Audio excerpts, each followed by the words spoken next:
Hello everyone and welcome to today's video on OSI model at Simplilearn. In this video, we are going to explore its key function, including how it ensures a reliable data transmission between the devices. We will also study about the differences between connection-oriented and connectionless services, so you can definitely understand how a data is securely and efficiently transferred across the networks. So guys, whether you are new to networking or just looking to brush up your knowledge, this video has got you all covered. Craving a career upgrade? Subscribe, like, and comment below. Dive into the link in the description to fast-track your ambitions. Whether you're making a switch or aiming higher, Simplilearn has your back. But before we move on, just a quick info guys. Simplilearn has got a postgraduate program in cybersecurity. This program is designed to equip you with the skills required to become an expert in the rapidly growing field of cybersecurity. This cybersecurity program aims to help you stay abreast of all the latest trends in cybersecurity as well. So let's get started. So guys, let us first understand what is OSI model. So guys, OSI stands for OpenSystem Interconnection Model. It is basically a conceptual framework which is used to understand and standardize how different networking protocols interact to enable communication over a network. It was developed by International Organization for Standardization or ISO in 1984.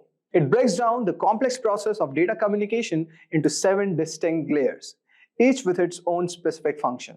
Now, let us try to understand each of these layers one by one. So guys, the first layer which we are going to study is the physical layer.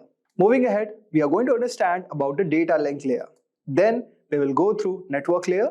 Moving ahead, we will have the transport layer. Then we will have the session layer. Then we will cover the presentation layer. And finally, we will have the application layer. So now let us try to understand first what is the physical layer. So guys, the physical layer is the lowest level of the OSI model, handling the actual physical connection between the devices. It is responsible for transmitting data in a form of individual bits from one device to another. When data is received, the physical layer converts signal into binary bits, zeros and ones, and passes them into the data link layer, which then resembles into data, then into frames. Now, let us discuss more about what are the key functions of physical layer. So guys, the key functions of physical layer are, the first one is bit synchronization. So actually guys, this layer ensures that bits are synchronized by providing a clock that coordinates with both the sender and receiver, maintaining synchronization at a bit level. Then you get bit control. It basically defines the rate at which bits are transmitted, the number of bits per second. Then you get the physical topologies. The physical layer specifies the arrangement of devices or nodes in the network, such as a bus, star, or mesh topologies. Then you get the transmute mode, in which you determine how data flows between the connected devices, with possible modes including simplex, which is a one-way, half duplex, which is two-way but not simultaneously, and in full duplex, you have two-way simultaneously. So guys, at a physical layer, you encounter devices like hubs, repeaters, modems, and cables to operate at this layer. Now, let us move to our next layer, that is the data link layer.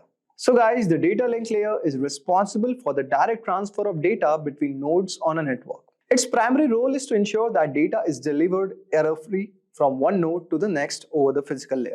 When a packet arrives at a network device, the data link layer handles its delivery to the appropriate host using device's MAC address. The data link layer consists of 2 sublayers. So guys, the first layer is logical link control and the second one is media access control. So let us get a little bit deep about it. When a packet from the network layer reaches the data link layer, it is further divided into frames on the basis of the frame sizes, which is supported by the network interface card. The data link layer also adds the MAC address of the sender and the receiver to the frames of the header. To determine the receiver's MAC address, the data link layer uses the Address Resolution Protocol or ARP. It sends out an ARP request asking who has this IP address. The device with the matching IP address then responds with its MAC address. Now, I hope so you would have got an idea like when a data is received from the network layer, what has happened in the data link layer. So we have 2 sublayers which are responsible for doing these tasks, the logical link control layer and the medium access control layer. Now, let us try to understand what functions are involved in this layer. The first one that we have is framing and physical addressing. If we talk about framing, guys, this function involves encapsulating data into frames with special bit patterns at the beginning and at the end to mark the start and end of the frame, ensuring the receiver can correctly interpret the transmitted bits. Then you have the physical addressing. The data link layer adds the MAC addresses of the sender and receiver to header of each frame, enabling accurate delivery of the frame to the correct device. Then we have the error control. It provides a mechanism to detect and correct errors in data transmission, such as retransmitting frames that are damaged or lost. So guys, this is under the error control. Next, we have the flow control. To prevent data loss due to mismatched data rates, flow control manages the amount of data sent before receiving an acknowledgement, ensuring there is a consistent data transfer rates. And finally, we have the access control. When multiple devices share a single communication channel, the MAC sublayer determines which device can use the channel at any given time, avoiding conflicts and ensuring orderly communication. Now let us move on to our third layer, that is the network layer. So guys, the network layer is responsible for transmitting data between hosts that are located in different networks. It manages packet routing, which involves selecting the most efficient path for data to travel from the source to the destination. The network layer also handles addressing by placing the IP address to both of the sender and receiver in the packet header. Now, the functions of the network layer are: the first one that we have all over here is routing. This function involves determining optimal path for the data to travel from the source to the destination. Routing protocols helps to find the best route among several available paths to ensure efficient data delivery. Then you have the logical addressing. Basically, guys, a network layer defines an addressing scheme to uniquely identify each device across networks. It assigns the IP addresses to both sender and the receiver, which are included in the packet header. This addressing scheme allows devices to be distinguished and located across the entire network. So guys, in this, we have a packet. So in the network layer, the data unit is called packet, and it is referred to as segment of the data that is routed across the networks. If we talk about the networking devices, the network layer functions are implemented by devices such as routers and switches, which handles packet routing and forwarding between different networks. Now let us try to understand about the transport layer. So guys, this is our fourth layer. Basically, this layer ensures the complete and accurate end-to-end transmission of messages between devices. In this layer, data is transferred to as segments. The transport layer handles acknowledgement of successful data transmission and retransmits data if errors are detected. Now, there are two types of services which are provided by the transport layer. The first service is connection-oriented service, and the second one is connection-less service. So guys, if we talk about connection-oriented service, so in this, a connection is first established between the sender and the receiver before data transmission begins. Then, once the connection is established, then the data is transmitted in an organized manner. The receiving device sends an acknowledgement back to the sender after receiving each packet or a group of packets, ensuring that the data has been received correctly. Now, after the data transmission is complete, the connection is properly terminated to free up the resources. This type of service is reliable and secure because it ensures that data is delivered accurately in a correct order with mechanisms to detect and retransmit lost or corrupted packets. If I talk about the connectionless service, or it is one-phase process, in this, data is sent from sender to the receiver without establishing a connection first. The sender simply transmits the data and the receiver does not send back any acknowledgement upon receipt. This approach allows for faster communication between devices as it eliminates the overhead of establishing and terminating a connection and waiting for acknowledgements. While faster connectionless service is less reliable than connection-oriented service because it does not provide mechanisms for ensuring that all data is received correctly in a correct order. Now, if we talk about the functions of transport layer, guys, the first function is segmentation. The transport layer receives the complete message from the session layer and breaks it down into smaller and manageable units called segments. Now, after that, each segment is assigned as a header that contains essential information for a proper delivery. So that is reassembly.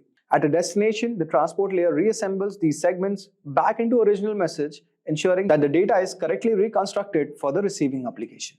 Now, the next one is service point addressing. To ensure that the message reaches the correct application process on receiving the device, the transport layer adds a special address known as the service point address or a port address to each segment header.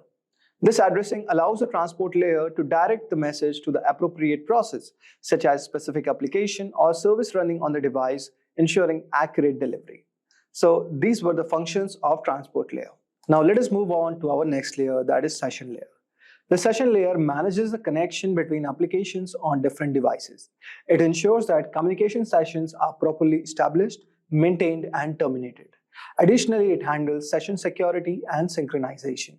Now, let us discuss the functions of session layer. So guys, the first one is session establishment, maintenance, and termination.